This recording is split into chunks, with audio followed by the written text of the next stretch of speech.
후에 다윗이 아말렉 사람을 쳐 죽이고 돌아와 다윗이 시글락에서 이틀을 머물더니 사흘째 되던 날에 한 사람이 사울의 진영에서 나왔는데 그의 옷은 찢어졌고 머리에는 흙이 있더라.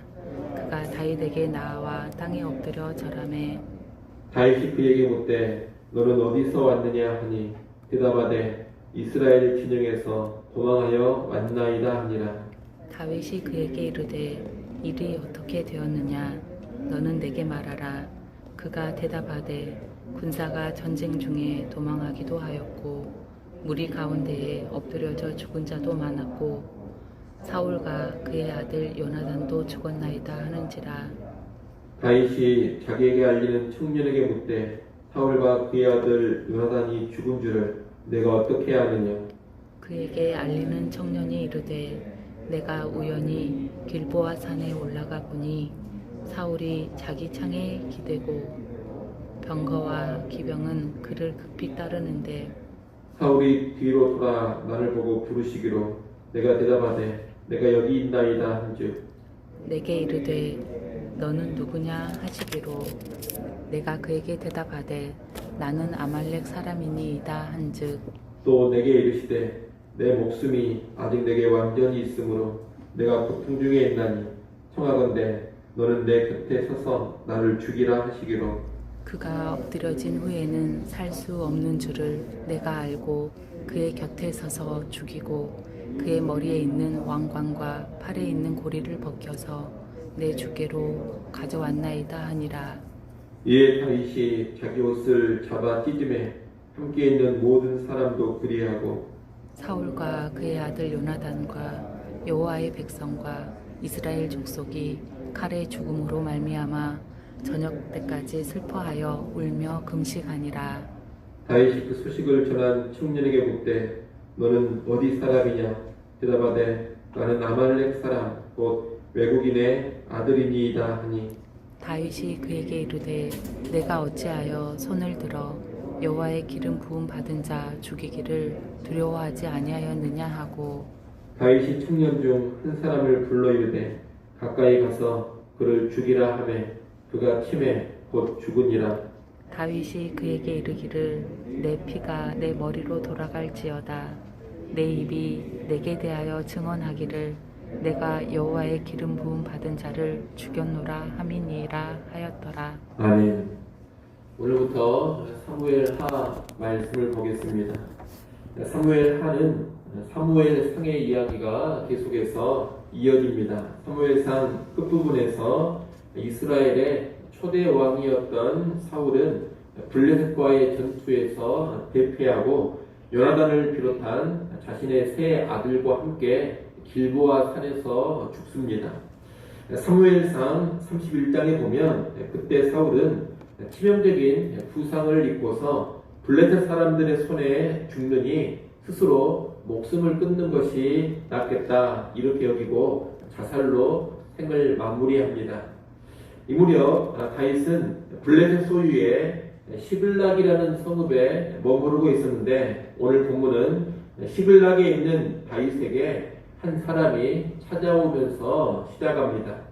그는 전쟁에 패한 후 이스라엘 진영에서 도망쳐 나온 아말렉 소년이었는데 다윗은 이 소년을 통해 블레셋과 이스라엘 사이의 전쟁의 소식을 듣게 됩니다. 이 아말렉 소년은 일단 이스라엘이 블레셋과의 전쟁에서 크게 패배했음을 말합니다. 이어 사울과 요나단이 죽었다는 소식도 전합니다. 다윗은 사울과 요나단이 죽었다는 소식을 듣고서 이 소년에게 묻습니다. 사울과 그의 아들 요나단이 죽은 것을 네가 어떻게 아느냐? 그러자 이 아말렉 소년은 치명적인 부상을 입은 사울의 부탁을 받고 자기가 사울을 죽였다고 합니다. 그리고 사울의 왕관과 팔찌를 벗겨왔다고 하면서 사울의 왕관과 팔찌를 다윗에게 바칩니다. 지금 이 아말렉 소년의 말은 사무엘상 31장에 기록되어 있는 사울의 죽음과 내용이 다릅니다. 사무엘상 31장에 보면 서두에 말씀드린 것처럼 사울은 부상을 입고서 스스로 자결합니다. 그런데 이 아말렉 소년은 부상 입은 사울을 자기가 죽였다고 합니다. 이것은 아말렉 소년이 거짓말을 하고 있는 겁니다. 이 아말렉 소년은 전쟁터에서 죽은 사울을 발견한 것 같습니다. 그리고 사울의 왕관과 팔찌를 취해서 다윗에게 가져온 겁니다. 그러면 이 아말렉 소년은 다윗에게 와서 왜 이렇게 거짓말을 하고 있겠습니까? 다른 이유가 아닙니다. 다윗이 사울을 천천지 원수로 여기고 사울 죽기를 간절히 원했다고 생각했기 때문입니다. 이 소년은 사울이 죽은 것을 다윗이 알면 다윗이 뛸 듯이 기뻐하리라 그렇게 생각했습니다. 아울러 자기가 사울을 죽였다고 하면 다윗이 그 일을 칭찬하고 자기에게 아주 큰 상을 줄 것이라 그렇게 기대를 했던 겁니다. 그래서 이 아말렉 소년은 죽은 사울을 발견하고서 사울의 왕권을 상징하는 왕관과 팔찌를 벗겨 시글락에 있는 다윗을 찾아온 겁니다. 그리고 자기가 사울을 죽였다고 거짓말을 하면서 사울의 죽음을 확증해주는 왕관과 팔찌를 다윗에게 바친 겁니다. 한마디로 이 아말렉 소년은 이제 이스라엘의 왕이 될 다윗에게 칭찬을 듣고 큰 상을 받고 싶은 그런 마음으로 다윗을 찾아와서 거짓말을 하고 있습니다. 그런데 다윗의 반응이 전혀 의외입니다. 11절, 12절 말씀을 여러분이 한번 읽어보십시오. 11절, 12절 있습니다. 이에 다윗이 자기 옷을 잡아 찢음에 함께 있는 모든 사람도 그리하고 사울과 그의 아들 요나단과 여호와의 백성과 이스라엘 족속이 칼의 죽음으로 말미암아 저녁 때까지 슬퍼하여 울며 금식하니라. 아멘. 다윗은 자신의 부하들과 더불어 옷을 찢고 크게 슬퍼하며 애통합니다. 그리고 금식까지 합니다. 극도의 슬픔과 비탄을 보여주고 있는 겁니다. 아마 아말렉 소년의 입장에서는 이런 모습이 무척이나 당혹스러웠을 겁니다. 여러분, 사울이 누굽니까? 이 사울은 다윗을 잡아 죽이려고 했던 사람입니다. 다윗 입장에서 보자면 사울로 인해 그동안 얼마나 혹독한 고생을 했는지 모릅니다. 인간적으로 보자면 원수와 같은 존재가 바로 이 사울입니다. 그런데 그런 사울이 왕이 계승자가 될 수 있는 아들 요나단과 함께 죽었습니다. 이 말은 이제 다윗에게 있어서 모든 고생이 다 끝났음을 의미합니다. 그뿐 아니라 이제 다윗이 이스라엘의 왕으로 등극하는 것은 시간 문제라는 것을 의미합니다. 다윗 앞에서 이제 고생길이 끝나고 편안한 길, 영광의 길이 활짝 열린 겁니다. 이런 상황이면 보통 사람은 크게 기뻐하며 잔치를 벌입니다. 일반적인 정치판의 속성이 그렇습니다. 사울을 죽였다는 이 아말렉 사람을 칭찬하고 큰 상을 줘야 합니다. 이렇게 하는 것이 일반적인 세상의 모습입니다. 그런데 다윗은 정반대로 움직입니다. 다윗은 조금도 기뻐하는 모습을 보이지 않습니다. 크게 슬퍼합니다. 그리고 나아가 이 아말렉 소년을 죽입니다.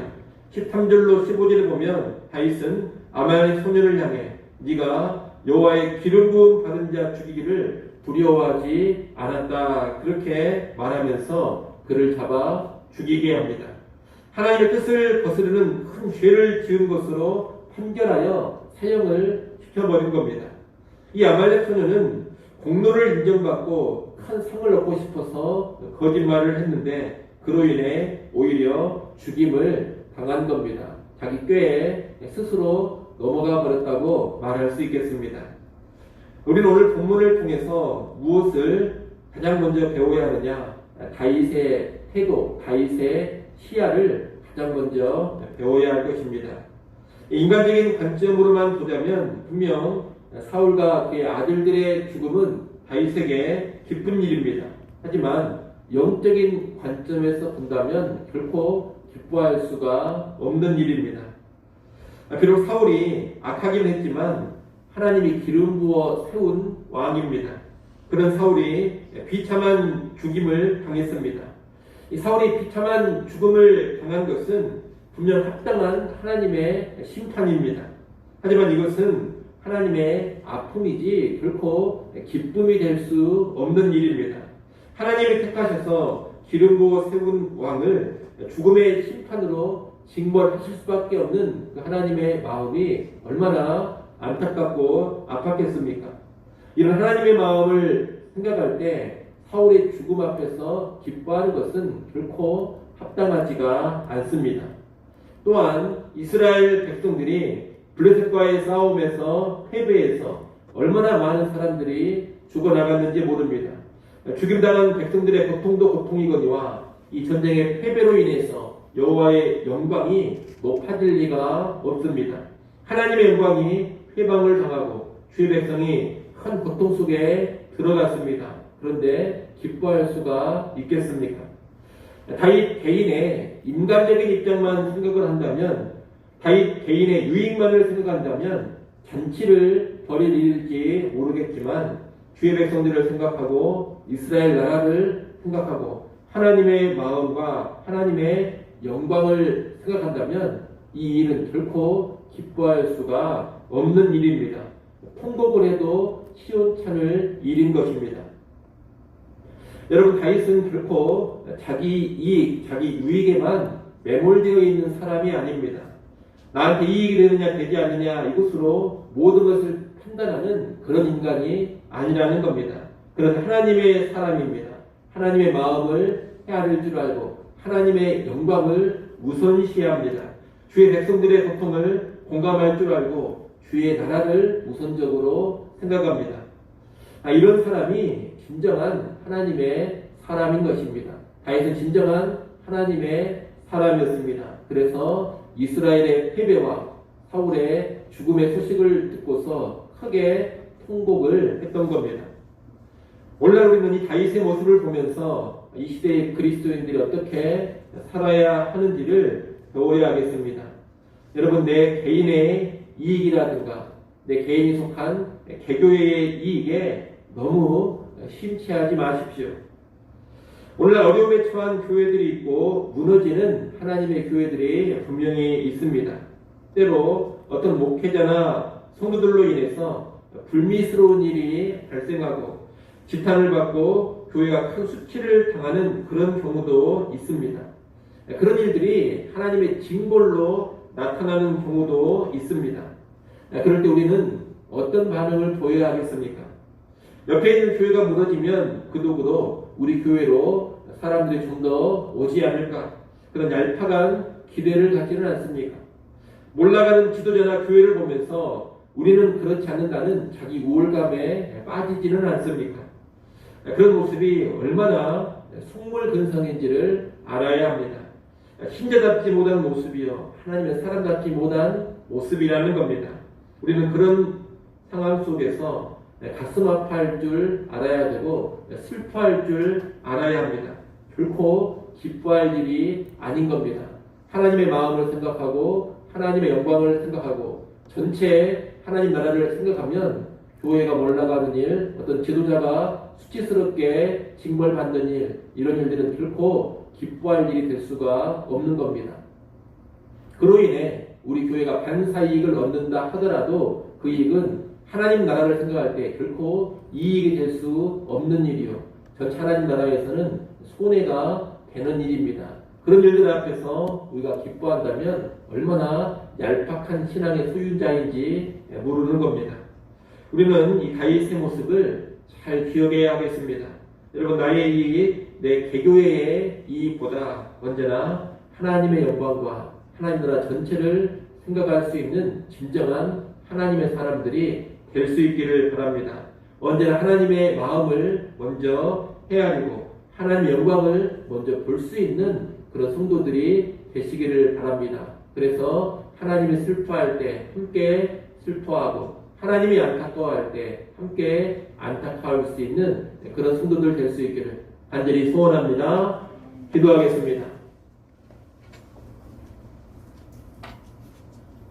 하나님 아버지, 사울의 죽음이 다윗 개인의 입장에서는 커다란 이익이 될 수 있지만 하나님의 마음과 하나님의 영광과 주의 나라를 생각할 때 큰 비극임을 깨닫고 슬퍼하고 애통해하는 다윗의 모습을 보았습니다.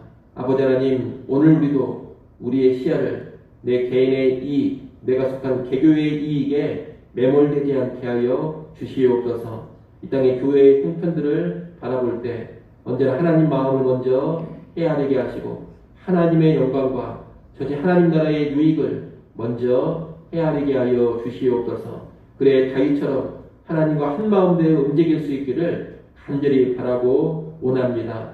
전체 하나님의 나라가 무너지고 하나님 영광이 회방을 당하여도 나만 잘되고 우리 교회만 잘되는 것으로 기뻐하는 그런 얄팍한 믿음의 소유자 결코 되지 않게 하여 주시옵소서. 넓은 시야 넓은 마음으로 하나님 나라의 일에 들어져가는 주의 백성들 또한 주의 교회 되게 하여 주옵소서. 아버지 하나님, 우리를 새벽 시간 깨워주시고 기도하는 자리로 불러주셔서 또한 감사합니다.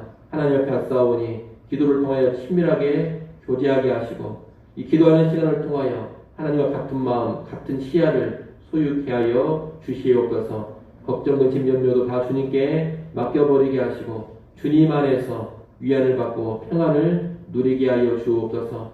오늘 하루 살아갈 때에도 육신의 정욕과 안목의 정욕과 이생의 자랑 따라 살지 않게 하시고 주님과 동행하며 주의 말씀 따라 살게 하여 주옵소서. 예수님의 이름으로 기도드리옵나이다. 아멘.